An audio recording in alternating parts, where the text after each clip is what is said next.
Welcome to this 1 hour Solidity crash course.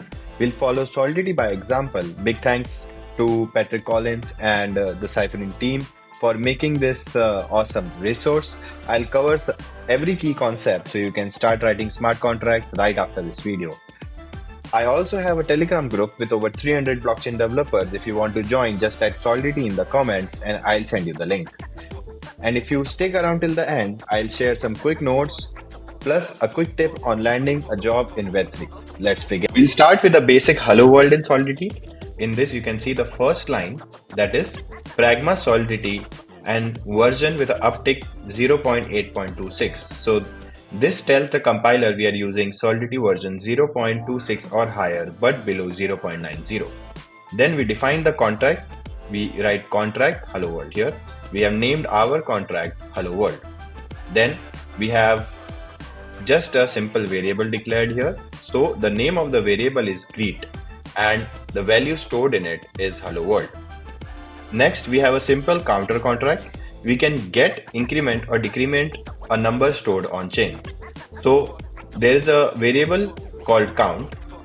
We keep track of a count variable and we have three functions: get, increment and decrement. So the get function returns current value of count and it's a view function, so it reads the value at no cost. Then we have an increment function that adds 1 to the count. This is a transaction since it updates the state. And we have a decrement function. It subtracts 1. If count is 0, the transaction fails because it goes into negative territory. Now let's look at some common data types in Solidity. In Solidity, basically we deal with data types such as bool, uint, int, address, bytes1, etc. So let's start with bool.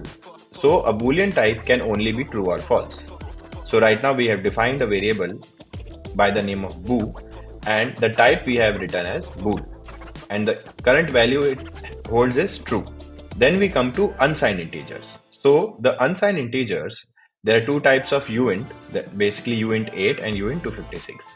So the range of uint is from 0 to 2 to the power 8 minus 1. Basically that means it can hold a value that is from 0 to 255. And if we talk about uint 256, so range is from 0 to 2 to the power 256 minus 1. So it can hold a larger value.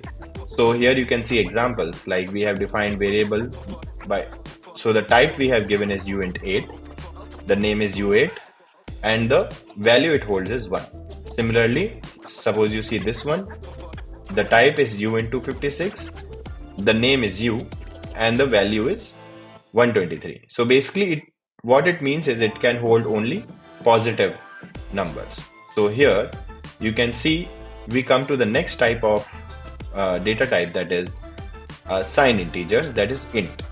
So int 8 and int 256. So it can hold values that are negative and positive both. So here you can see that we have a variable i8 that holds a value -1 and we have another int 256 that holds the value -123. We can get minimum and maximum values of int 256 by doing just this, like int 256 type.min. So basically it will give you what is the minimum value it can hold and what is the maximum value it can hold. Now the next data type is address. So it holds a 20 byte value, that is size of an Ethereum address, and can be used to store Ethereum addresses and send Ether. So this is an example of a address. Then we have bytes1. So this is basically fixed size byte arrays. So bytes1, it can be 1 byte or 8 bits and bytes2 can be 2 bytes or 16 bits. So these are examples for it. So it is a single byte, 8 bits stored as a hex. So this is not very commonly used, but yeah. So that we'll talk about some default value of this data type. So bool default value is false, uint 256 default value is 0, int 256 default value is 0, and address data type default value is the 0 address. Now let's talk about variables. So in Solidity we'll work with three kinds of variables: local, state and global. So a local variable is declared inside a function and not stored on the blockchain. State variable is declared outside of the function and stored on the blockchain, and global variable provides information about the blockchain like block timestamp. Let's see example of all. So you can see that these two variables are state variables. So these are permanently stored in the contract storage. It is expensive to use. So whenever you change this, it is a transaction and it costs gas. Accessible by all contract functions, and it persists between function calls. So the value you can use in multiple functions, and value is stored in the blockchain. Now you can see we have written a function that is do something. It is a view function, right? So a view keyword in Solidity means this function doesn't modify the state. So it can just read the state. So this function demonstrates the use of both local and global variables. So here you can see that we have defined a variable inside the function, right? So it is called a local variable. So these are temporary variables that only exist during function execution, not stored on the blockchain, gas efficient as they only exist in memory and cannot be accessed outside the function. Now let's talk about global variables. So the global variables, special variables provided by Solidity. So it gives access to blockchain properties and transaction context. So if we want to get the current timestamp of the current block, so you can just write block.timestamp and you will get the current time. And if you want to get the address of the account calling the function, so you can do this using message.sender timestamp, message.sender as we talked, address of the account calling the function. Then we have block.number, so it gives the current block number. Then we have message.value, so amount of ether sent with the transaction, and block.difficulty, current block's difficulty. These variables are declared but not used in the function. In a real contract, you would typically do something with these values. So constants help us save gas. Once set, they never change. By convention, we use uppercase. So using constant variables means Solidity replaces every usage with the literal value, which can reduce storage costs. Similarly, in this example, you can see that I have written my uint and it's of type uint256, and I have used the keyword constant here. Now let's talk about immutable. So immutable variables are like constants but can be assigned in the constructor. Once set, they are logged forever. So basically, what is a constructor in a contract? So constructor is basically the function that is called while the contracts are being deployed. As soon as the contract is deployed, this is the first function that is going to get called, and it takes a value that is my uint, and it is setting that value inside the my uint variable. So once the contract is deployed, suppose I give 1 here, and the value 1 will be assigned to my uint, and as I have written immutable, it cannot be changed ever in the contract. This way you can use a value that depends on the deployer or constructor argument, but still treat it like a constant after deployment. Now let's talk about reading and writing to a state variable. In Solidity, writing to a state variable requires a transaction, which costs gas, and reading from a state variable is free. So if we can see in this example, I have a simple storage contract. In this, there is a state variable that is called num. So it is a uint256, it is public, so automatically creates a getter function for it, and this variable is stored permanently on the blockchain. So you can see we have a write function here and we have a read function here. If whenever a user calls the write function, so it has to do a transaction through MetaMask or any wallet that he's using, and then he can set the value of num. So it means it requires a transaction, changes the blockchain state, and can be called by any address.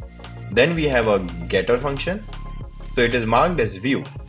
That means it is not changing the state. You can see it is just checking what is the value of num and returning that. It is marked as view, no state modification.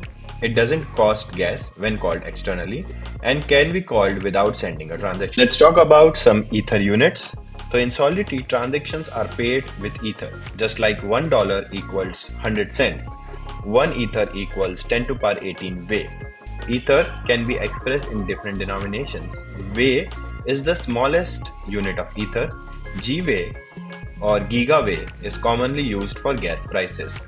ether, that is the main unit for trading. So if you see the conversion chart, 1 ether is equal to 10 to power 9 Wei, and 1 ether is equal to 10 to power 18 Wei, and 1 Wei is equal to 10 to power 9 Wei. So here Wei is the base unit. You can see that we have defined one variable that stores the value 1 Wei, and bool is basically verify that 1 Wei is indeed 1. As we said, Wei or giga Wei is commonly used for gas prices. So here you can see we have stored this in this variable. Ether is the main unit we typically work with. So you can also define in the variables, that is 1 ether. Suppose this is a variable name 1 ether, and it stores the value 1 ether. We can write 1 ether like that. So that means it contains 10 to power 18 Wei. And in this bool, you can verify that 1 ether weighs 10 to power 18 Wei. Now let's talk about gas. So each computation on the Ethereum network uses gas. You pay with either multiplying gas spent by gas price. So what is gas? Gas is like fuel for transaction on Ethereum. So every operation or computation costs some amount of gas. Gas is paid in ETH, that is Ethereum's native currency. Why do we need gas? So the concept is it prevents infinite loops and spam on the network. Suppose some hacker just comes and deploys an infinite loop on the network. So the network would be processing that for infinite time. So that can crash the system and cause many issues. So that's why the concept of gas was introduced. It prevents infinite loops and spam on the network. It compensates miners and validators for processing transactions. And for completing that transaction, the miner actually gets some small cut of the fee. It ensures efficient use of network resources. Simple operations like addition, subtraction cost less gas. Storage operation cost more gas. Each transaction has a gas limit to prevent infinite execution. So we have written an infinite loop here while true, and we are just incrementing I, so it is going to run infinitely. So this function creates an infinite loop and will use up all the gas. When all gas is used, the transaction will fail, all changes will be reverted, and the user who called the function will lose their gas fee. That means maximum gas you are willing to use, gas price, how much ETH you are willing to pay per unit of gas. Total fee is simply gas used into gas price. So the gas price is basically fluctuating depending on the congestion in the network, how many people are using the chain at the moment. Now let's talk about some control flows. So we are going to talk about if else, for loop, while loop, and everything else. Let's start with if else. So control flow statements help make decisions in our code based on certain conditions. They are fundamental to writing smart contracts that can handle different scenarios. If x is less than 20, it is going to return 1, else it is going to return 2. If x is less than 10, it returns 0. If x is between 10 to 20, it returns 1. If x is greater than 20, it returns 2. So it's a simple function. So this just demonstrates how we can use if, else if, and else in Solidity. Now let's talk about loops. So Solidity supports for, while, and do while loops, but be careful, unbounded loops can reach the gas limit and fail. So let's see some examples. I have written a simple contract by the name of loop. In this, so gas considerations, loops can be expensive in terms of gas. Always ensures loops have a finite bound. Be careful with large loop as they might hit gas limits. So in this, I have written a simple function by the name of loop, and we are running a for loop, that is initial value is I equal to 0. It runs 10 times, I is less than 10, and increment every time the loop runs I plus. If I is equal to 3, continue, skips the rest of this iteration and moves to the next one. If I equal to 5, breaks existing loop completely. Just an example. And here is an example of a while loop. So here you can see that we have a variable j. While j is less than 10, it increments the value of j. This loop is also going to run around 10 times. As you can see, the default value of j is 0. Now let's talk about mapping. A mapping is a special data structure in Solidity. Think of it like a dictionary. You have a key and it points to a value. Here you can see that a simple example would be a address to balance. So suppose this address has 100 balance. If the next address has 50 balance and the next address has 75 balance. So it's like a table. So we have the addresses and the balances associated with that. So a simple mapping example would be, you can see that I have a simple contract by the name of mapping. If you want to define a mapping that connects an address to a number, you can just define it like that. So this is the format to do that. You can just write mapping, and in the brackets you can write what is the key and what is the value. It's basically key value pair. Key is an address and value is a number, that is u into 56. So simple, we have a getter function, we have a set and remove functions. So basically, if you want to read a value of a map, we can just do like my map, that is the variable, and in square brackets we can write the address. So it will give me the balance of that particular address. If you want to save a value, basically we want to assign some value to our address. So what we can do is my map, that is the variable name, and in square brackets write which particular key you want to change, that is the address, and what is the value that you want to save in that particular place. And simple, if it is you want to delete something, so we have a remove function. What we do is we just write delete and my map, that is the variable name, and the address. So it deletes, it sets back the value to 0. Now let's talk about nested mappings. It's like a spreadsheet with two keys. So example can be user permissions of different token IDs. Token ID is 1. Here token ID is 2. If token ID 1 is allowed, yes, true. Token ID 2 is allowed, no, it is not, so it's false. So now you can see a nested mapping like that. So it's basically a mapping inside a mapping. So if you want to define a nested mapping, you can just say mapping key and the value. So key is the address and the value is another mapping. So in that you can see u in 256, that is the token ID, and bool is true or false, allowed or not. So here you can see we have some functions that tells us how to use this mapping.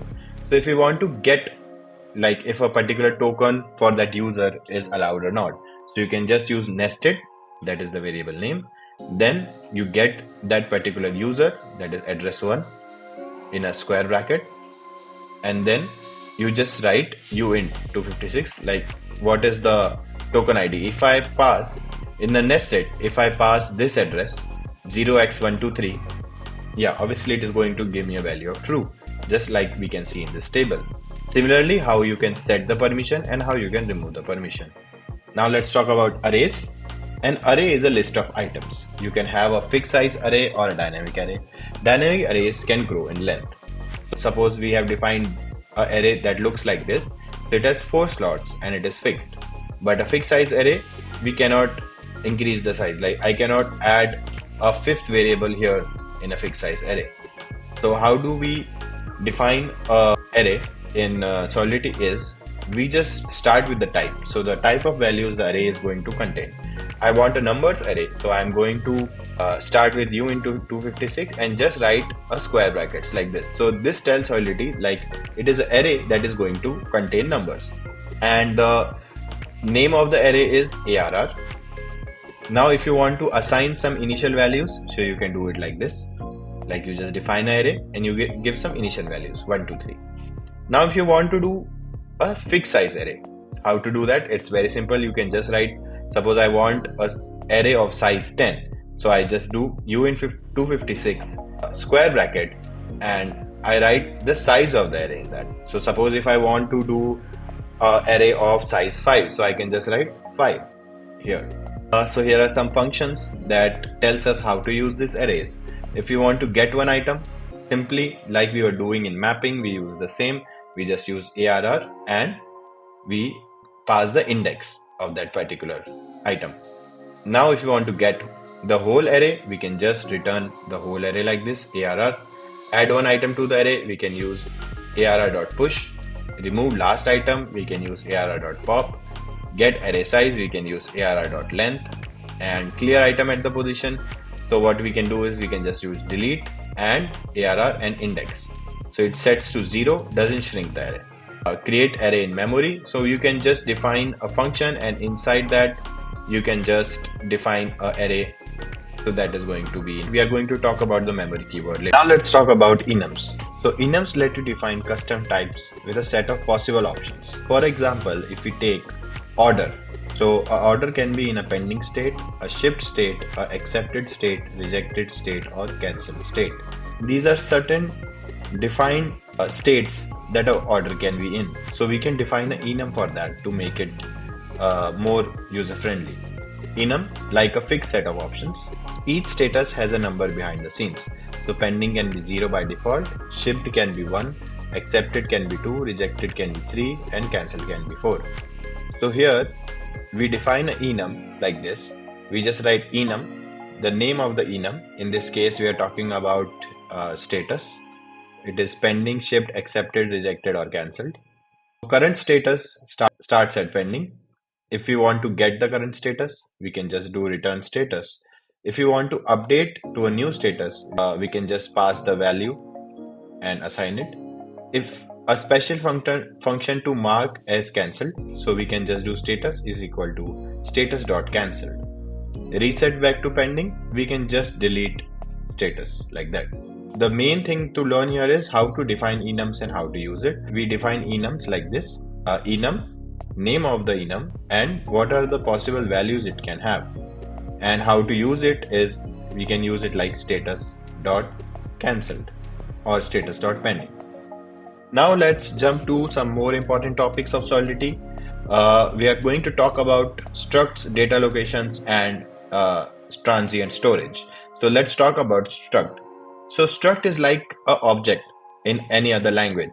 If you are using Python, JavaScript, you might have heard and used objects. So similarly, struct is something like that. So suppose we are making a to-do application. So we are going to define a struct like this. We write the keyword struct, what the name of the struct is, and what are the values it can contain. So it can have a text and it can have a status, completed or not. So it is going to be of type bool, it is true or false. Now if we want to make an array of all the to-dos, we can just define it like to-do. That is the struct that we have defined here. It is going to be an array of to-dos. So that's why we are writing square brackets here, and the name is to-dos. Now if you want to create a to-do, what we can do is we can do to-dos.push because it is an array, right? We have defined an array here. Now let's talk about data locations. So in Solidity, data can live in three main places: storage, memory, or calldata. So first one is storage, data stored on the blockchain. Second one is memory, that is temporary data, only lives while the function is executing. Third one is calldata, like memory, but read only and used for function parameters in external calls. So let's see the difference between all three. Now we are going to see some code example. So here you can see this array, this map is basically storage by default because it is state. So here you can see that these variables are always storage because these define the state of the contract. This is some custom data structure. This is a mapping. So this is also storage. And suppose we see some examples, storage references. So like getting items from different warehouse sections, direct storage access, like working directly with warehouse inventory. So this is all we are talking of storage. And if we make a copy of the storage variable inside a function, so we call it a memory copy, like making a temporary copy of product details, etc. Now we check example of memory. So like working with a temporary copy. So here you can see that this is ARR is a temporary copy we can modify, like working with a draft document. Here calldata, like receiving a sealed package. So we can read ARR but can't modify it because we have defined it as calldata, not memory, like reading instructions on a sealed envelope. So these are some examples of data locations. Let's talk about two very important keywords in Solidity, that is view and pure. In Solidity, functions that don't modify state can be marked as view. If they also don't read any state variables, that they can be pure. Regular functions can modify state. For example, if you use a thing called set number, that changes the state. View functions can read but do not modify the state. Pure functions cannot read or modify the state. Suppose we have a state variable x which has a value 1. This is going to be a view function because it can look at the state but not change it. So what it does is it simply reads the value x, adds y in it, and just returns. It does not change the value x. Now let's see a pure function. It does not read any state. As you can see, it is not reading the value of x. It takes I and j in that, and it just returns the addition. So it does not read or write any state. Now let's understand visibility. In Solidity, every function and state variable needs a visibility level. So a function can be public, private, internal, or external. So let's understand all these. Think of visibility like different levels of access in a building. So private, only accessible within the room. Internal, accessible within the building and connected buildings. Public, anyone can access from anywhere. External, only accessible from outside the building. Okay, so this is an analogy. Now let's look at some example code. You can see that I have a simple base contract here. In this, I have written a private function. So only this contract can read it. So this is the most restrictive access. Function to test private access, we can call private function here because we are in the same contract. Now let's talk about internal function. This contract and the child contracts can use it. So basically, if there are two contracts interconnected, so it can actually call the internal function. Now let's talk about public function. It's like public park. Anyone can use it, mostly open access. So this function can be called by anyone. This is an example to use the external function. Now let's talk about variable visibility. So variables can also have visibility. So you can see that this is a private variable. So we have written the private keyword here. Here we have written the internal. We have written the public. So private is basically like a personal item. Internal is like a family property. So all the contracts can actually use it that are like interconnected, like parent or child contracts can use it.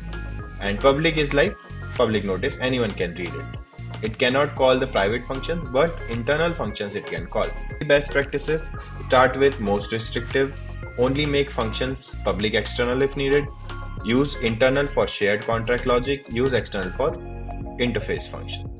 Great job watching this far. We have covered a lot of details, so it's okay if you feel overwhelmed and want to take a quick break and get some water and come back when you're ready. So also you can rewind any part if you need to review. Let's continue. Let's talk about function modifiers. In Solidity, a modifier is a code that runs before and sometimes after your function's code. Modifiers can restrict access, validate inputs, or guard against reentrancy attacks. Think of modifiers like a security check before entering a room. So, modifier is a security check, and only if the check passes, the function code runs. So, real-world examples can be only owner, like an ID check at the VIP room, valid address, not reentrancy. These are some examples. Let's jump into the code.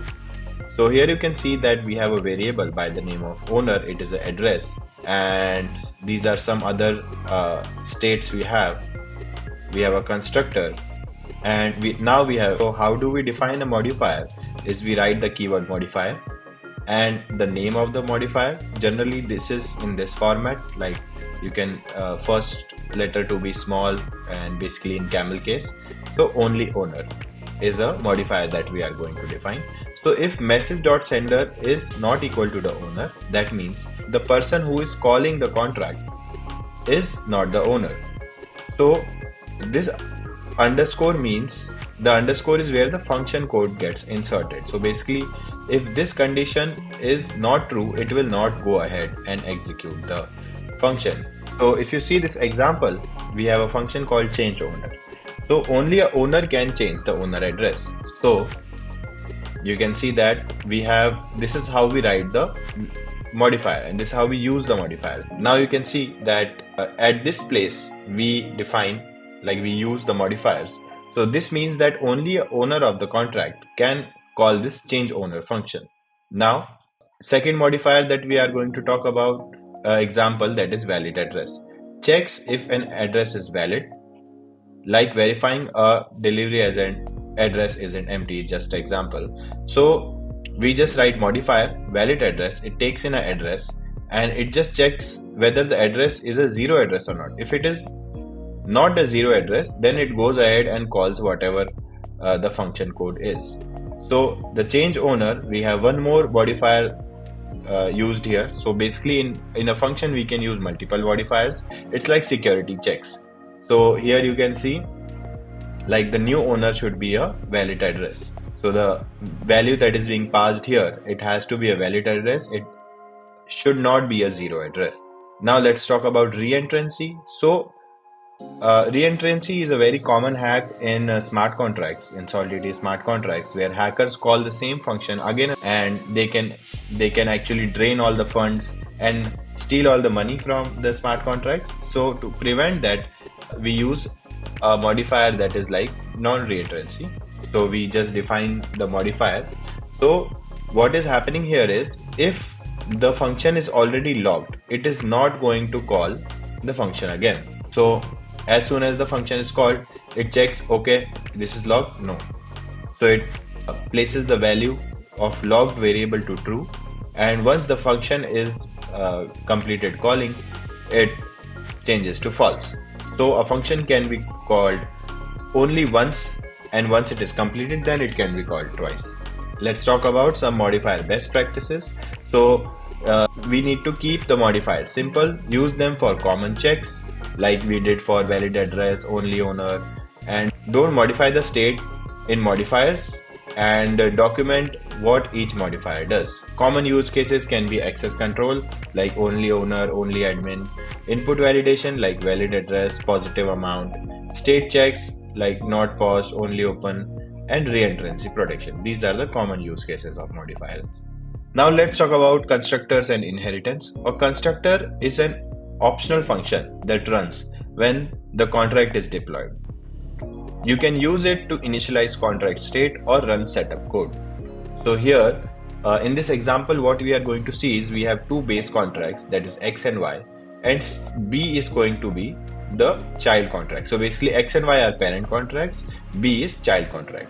So we define the X contract here, we define the Y contract here, and then we define B, that is child of X and Y both.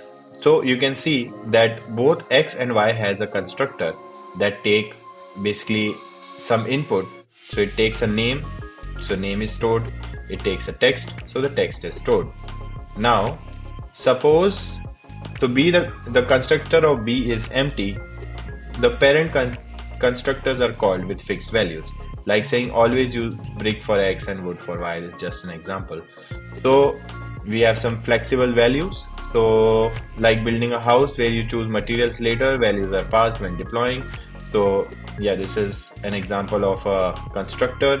Let's get to the best practices. Keep initializing logic simple, be clear about inheritance order, and document parameter requirements. Now let's understand events. Events let you write log data to the blockchain. You can use them to signal changes or actions to off-chain applications like front-end or back-ends. So events are like announcement or notification in blockchain.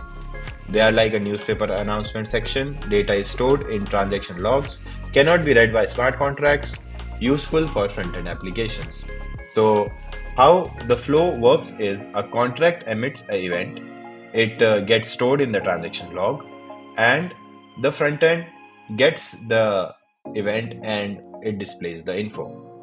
There are two types of events. We can like parameters in events, basically index and non-index. So let's see the difference between index and non-index. So indexed, max 3 parameters can be indexed, can search for the index parameters. They are more expensive in gas, and use case is basically filtering events. Here we have an event by the name of log, and it has two things, sender and message. And you can see the keyword indexed is used here. That means sender is a indexed parameter of event. This is just some another log, simple event with no parameters. So suppose we call this function test. So what happens is, first it calls this. So it is going to emit the event called log with the message.sender hello world. Then we another event that is being called here, emit log with the values hello EVM, a simple notification. So we emit another notification, that is another log. So this is how events are used. Suppose a user is doing payments. Once the payment is completed, we can emit a event. So these kind of use cases. Best practices: use events for important state changes, front-end notifications, and contract activity monitoring. Indexing: index parameters you want to search for, maximum 3 index parameters, index addresses and IDs, not strings. Example use cases can be token transfer. So this can be an example event like transfer from to an amount. Then state changes. So basically if a state changes from old state to new state, this can be an event. Then access events like admin added, new admin, this can be an example event. You can build more complex architecture with events like event-driven system or subscription-based events. Events enable off-chain applications to respond when something happens on-chain. Now let's talk about a very important topic, that is error handling. Solidity provides 3 main ways to trigger an error and undo state changes. First one is require, usually for validating user input. Second one is revert, similar to require but more flexible for complex checks. Third one is assert, for internal checks that should never fail unless there is a bug. Here you can see we have require, revert and assert. Require checks the condition at the entrance, returns gas if condition fails. Good for input validation. Require is for input validation. Revert stops execution and returns gas, can be used anywhere. Good for complex condition. Assert checks for condition that should never be false, uses all gas if it fails, and good for invariance. This is a table that has a difference between all 3 functions in tabular format. Let's look at some example code. So here you can see we have a function called test require. I has to be greater than 10. Input must be greater than 10. So if it is false, it is not going to execute the code that is after it. So whatever we write here, some code, this code is never going to be executed. If we input a value that is less than 10, if we write 8 or 9 in the input in I, then this code is not going to execute. Now let's see example of revert. So here it's a more complex condition check, and if we write some code here, it is not going to execute. It's going to throw an error. Let's see an example of assert. So this should be always true. So that means assert number should always be 0, and if it is not 0, now let's talk about custom errors. So these you can also define custom errors. How to define a custom error? This is the format. You can just write error, name of the error. Suppose the error name is insufficient balance. It takes 2 things, that is balance and withdraw amount. Now you can see this function if the balance is less than withdraw amount. So if balance of the user is less than the amount he wants to withdraw, we are going to throw error saying insufficient balance, just like in any banking application. So let's talk about some error handling best practices. Use require for input validation, condition checking at start of the function, and access control. Use revert for complex condition, multiple conditions and custom errors. Use assert for invariant checking, conditions that should never be false, and internal errors. And custom errors, more gas efficient than strings, can include error data, better for debugging. Let's talk about interfaces. An interface is a way to interact with external contracts without having their full code. Think of an interface like a universal remote control. It defines what buttons are available. It doesn't know how the TV works internally, it just knows how to communicate with it. Let's see this example. In this you can see that this is an interface by the name of iCounter. It's basically a blueprint that tells these are the 2 functions that a contract can call. And this is the contract that actually has the function implementation. For example, suppose I have a contract here that is counter contract. It's a simple contract that has a count variable and a function that increments the count. And if I want to write the interface, it will look like this. So I will write interface keyword and counter, iCounter, and it just declares what functions are available. So there is a count function, and that is basically view, and there is a increment function. You might be thinking that there is no count function in the contract, but as you can see in this variable, it's defined as public. So the contract automatically creates a getter function for it. So this is that getter function. Now let's say I have another contract by the name of my contract, and I want to call functions of the counter contract. So what I would do is I would just have a function increment counter that takes the counter contract address, and I just use the iCounter interface, pass the address of the contract I want to call. So I can directly call the function that is present in the contract. Similarly, I have a get count. Here as well, you can see that I'm using the iCounter interface.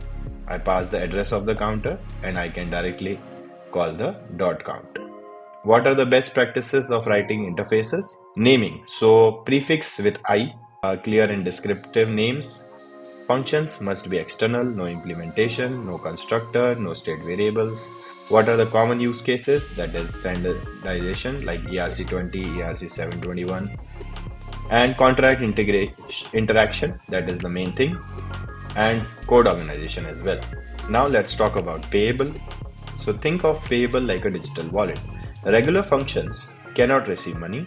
Payable functions can receive money. So if you see this example, this is a user contract that has 1 Ethereum. This is a smart contract that is of type Payable. So the user can send or deposit the amount in the smart contract, and that is going to be stored in the balance of the smart contract. Let's look at an example. Here you can see I have an address of the owner. Now when I am writing the constructor, you can say that I have mentioned the name or the keyword Payable here. So that tells Solidity that this contract can actually receive money, and this is the function. You can see that this function name is deposit and it is of type Payable. So user can call this function with some amount, and that amount is going to be saved in the contract. You can see this function is not Payable because there is no Payable keyword used here. Withdraw. Let's see how withdraw works. So what this line is doing is it's just getting the balance of the contract. This is the address of the contract. Dot balance gives us the balance of the contract.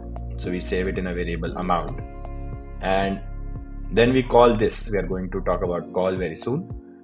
So owner dot call value amount. So basically what it does is it just sends the amount to the owner address.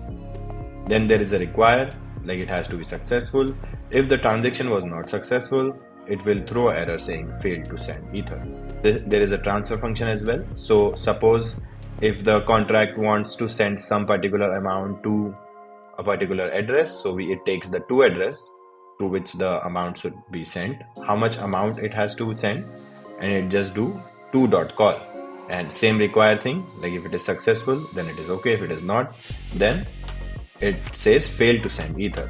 Payable best practices: always check for successful transfer, use require after ETH transfers, consider reentrancy attacks, design mark functions, payable only if needed, keep track of deposits and withdrawals, consider using events for transfers. So for gas efficiency, it is advised to use .call for transfers and avoid using .transfer or .send.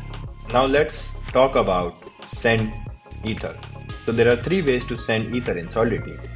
These are the 3 functions that you can use to transfer amount from the contract to any other contract or any other address. Send is a low level but returns a bool. Call is the most flexible and recommended way.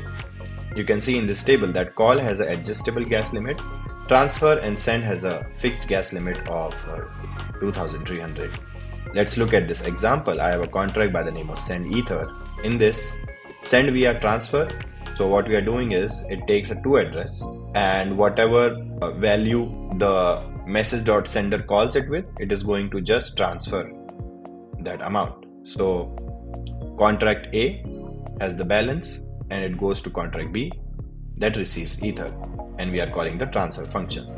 Let's look at send. It's similar to transfer. It just say to.send and message.value. Message.value is the how much amount you want to send. Let's look at call. So contract A does a call and contract B receives ether, it returns success, true, false, and also returns some data.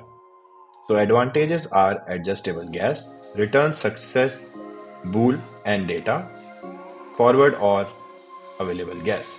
So this is how you write a call to transfer the amount.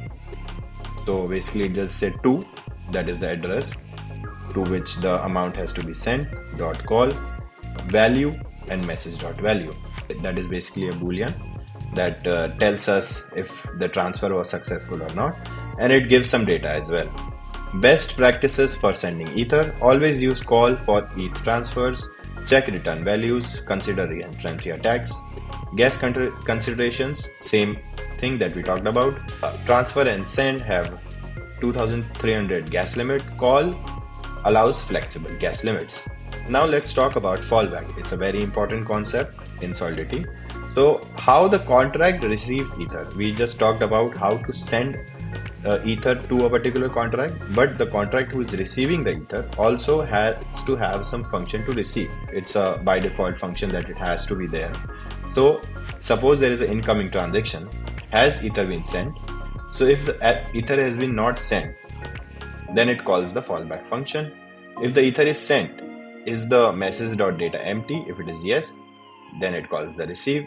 If the message.data is not empty, then it calls the fallback.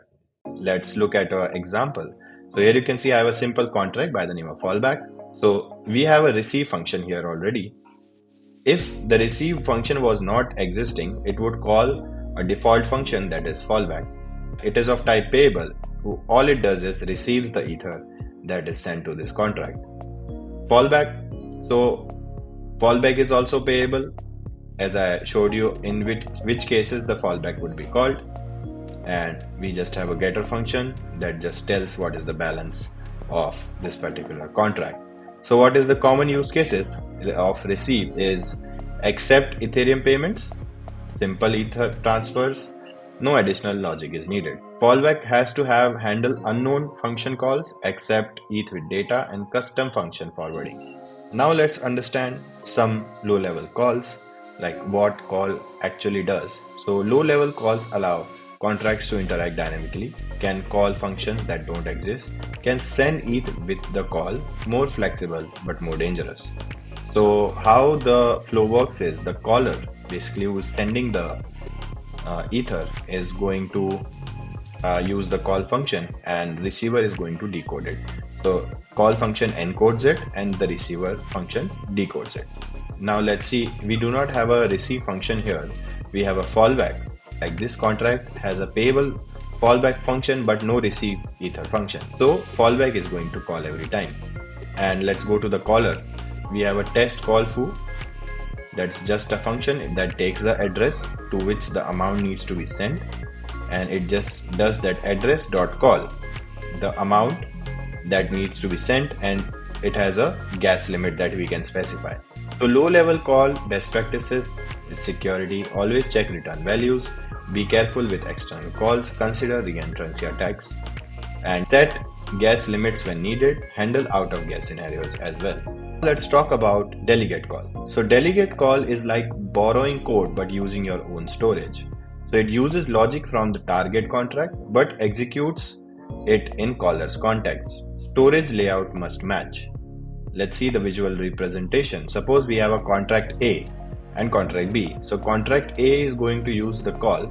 Each contract uses its own storage. But in delegate call, A storage is modified using B's code. I have an example here. I have a contract B. Storage layout must match A, that is num sender value. Here also you can see the same num sender value. Function that modifies state will modify caller state when used with delegate call. So here contract A, we are instead of dot call, we are using dot delegate call. And this is the format ABI dot encode with signature set vars, and this is the exact function name that contract B has. Make delegate call to B's set vars function. So the flow is A storage is used, B's code is executed, message dot sender remains original caller. Let's see some best practices. Storage layout must match exactly between contracts.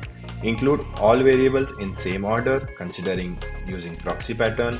Security, be careful with trusted contracts. Validate target contract and check return values. Common use cases are proxy patterns, upgradable contracts, and logic libraries. Now let's talk about hash functions.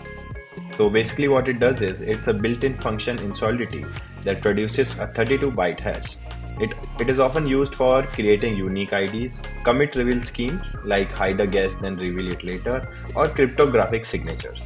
Let's see how it works. Hash functions convert any input into a fixed size output.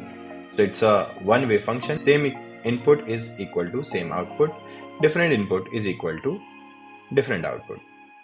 What are the properties? It's deterministic, one-way, avalanche, and fixed size. That is always 32 bytes. Let's see through an example. I have a contract by the name of hash function. Here you can see I have a function. What it is doing is it is calling the inbuilt kcalc256 and it does abi.encode packed. It sends the text, it sends a number, and it sends an address. So what it does is it sees a text that is hello, it's a number that is 123 and some address. So the output comes like this. That is a hash. Now there is a small risk with this that shows why careful parameter encoding is important. So problem case is if the text is AA, another text is BBB, and there is one text that is AAB and another text that is BB. So if you combine both of these, so both produce same packed results, that is AA, BBB. Suppose we combine these two, the result is this, and if we combine these two, then also the result is this. So the hash would come out to be same. So solution is to use abi.encode instead of abi.encode packed. What are the best practices? abi.encode for dynamic types, abi encode packed for fixed types. Be aware of collision risk. Common use case is digital signatures, message verification, unique identifiers, and commit reveal schemes. So for security, don't use for passwords directly. Consider adding salt for sensitive data. Be careful with predictable inputs. So let's understand these in deep. Application binary interface encoding converts function calls and parameters into bytes that can be sent to contracts. So three main encoding methods are encode with signature, encode with selector, and encode call. So encode with signature uses string signature, encode with selector uses function selector, and encode call is type safe encoding. So that is recommended. Let's see a visual example. So suppose we do a function call. So encoded bytes would look like this. Let's see for some code to understand this better. So suppose we have an interface that defines the function we want to call, that is IERC20, that has a transfer function. Mock token contract, for example, that is transfer. Then if I have a example contract that is ABI encode, and we have a test function that is going to do is it just takes the contract address and does a dot call on that, and it just tells if it is okay or not. So it's a bool, it returns a boolean. So for the first function, encode with signature uses string function signature. Risk are typos won't be caught at compile time, and transfer address u into 56 must be exact. So manually specify the function. What it is going to do is api.encode with signature, we write the exact function and to an amount. So Solidity provides ways to encode function calls and data. This is handy when you need to manually construct a transaction or call a function from a low level code. So this is what we are doing here. Now the second type is encode with selector. So we are using abi.encode with selector. We just pass the selector here, that is IERC20.transfer.selector to an amount. So we use the interface to get the selector. So better than signature because no string manipulation, selector is computed at compile time. Let's talk about the last one, that is encode call. So it's a type safe encoding using interface. Advantages are compile time type checking, no manual signatures, and it is the safest option. So how we do is abi.encode call, IERC20, that is the interface. We do dot transfer and to an amount. So this is how we are calling the functions. So common use cases can be contract interaction, proxy contracts, and batch transactions. Let's talk about decode now. So ABI decoding converts encoded bytes back into Solidity types. So reverses the encoding process, must know the exact types to decode, and works with complex data structures. So how it works is in encode, the data types go and it gives us a encoded bytes. In decode, we just take that encoded bytes and try to bring out the original data. So we have a struct that has name and numbers, that is an array of 2 numbers. Now we are using the encode, that is abi.encode, and we pass x, that is a number, there is an address, there is a calldata, that is array, and my struct. So pack all parameters into a single bytes array. Then if we try to decode, we need to pass the exact things. So abi.decode, we pass the data, and then what is the type basically. So as we saw, it was exactly u into 56, address, array of u into 56, and my struct. Best practices: match types exactly, order matters, and handle dynamic types carefully. Common use cases can be cross-contract communication, batch processing, and data verification. Prerequisites of getting into blockchain is strong programming fundamentals, whether you are coming from Python, JavaScript, whichever language you had been working before. If you are a front-end developer or a back-end developer, you can get into blockchain easily. So maybe you are working with JavaScript, TypeScript, Go, Python, anything. Maybe you know about React or Node.js, basic cryptography understanding, and web development is also required, that you know the basics. Then the core blockchain skills are Solidity, that is writing smart contracts, gas optimization, security best practices, and testing frameworks like Hardhat and Foundry. I'm soon going to make a video on Foundry and Hardhat as well. Now Web3 development, that is the front end part of it. You need to know Ethers.js, Web3.js. These are the libraries that are used to connect the front end with blockchain, smart contract interaction, wallet integration, and DApp development. And then blockchain concepts. You need to know how a blockchain works.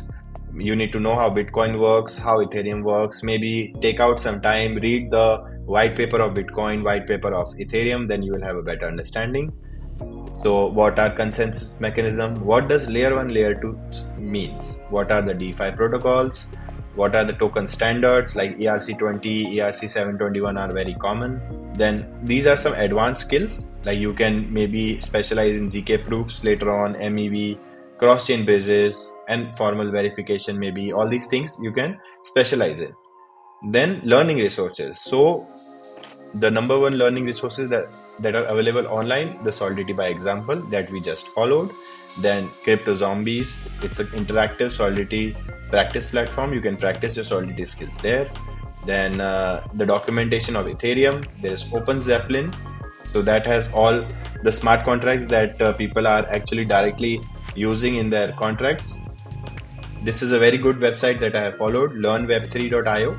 And BuildSpace was there before, but it's not there anymore. There are few paid courses as well. Now let's talk about how to get a job in blockchain or Web3 domain. So there are specific crypto-specific job platforms like web3.career, crypto job list, cryptocurrency jobs, web3jobs.com, use web3.xyz, all these. And generally you can see blockchain jobs on AngelList, LinkedIn, Twitter as well these days. And direct company websites, like these are the top companies that you can apply to: Consensus, Alchemy, Open Zeppelin, Chainlink, Polygon, Ethereum Foundation.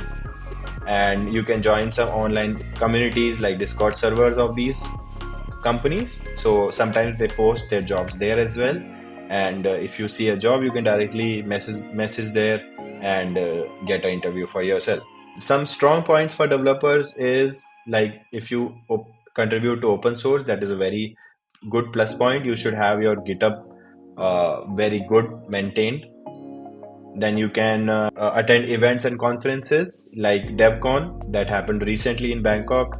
Then ETH Global hackathons that are happening all around the year. Every month there is a new hackathon by ETH Global that is the best place to learn.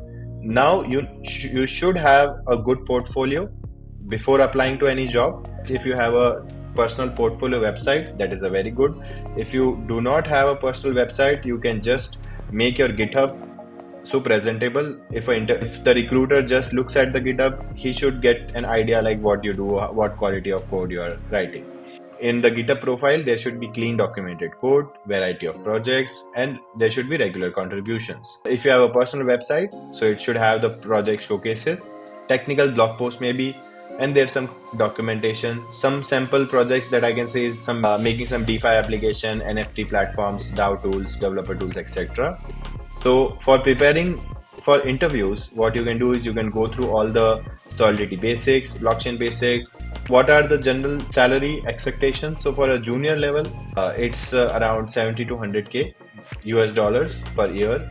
For a smart contract developer, it's around 80 to 120k. For DApp developers, it's 75 to 110k. For mid-level senior, it's 120 to 180k. Lead developer is 150 to 200k. Protocol engineer is around 130 to 190k. So if you have 5+ years of experience, and that is blockchain experience that I'm saying, then you can easily get 180 to 250k. Head of blockchain is around 200k. Protocol lead is around 200k.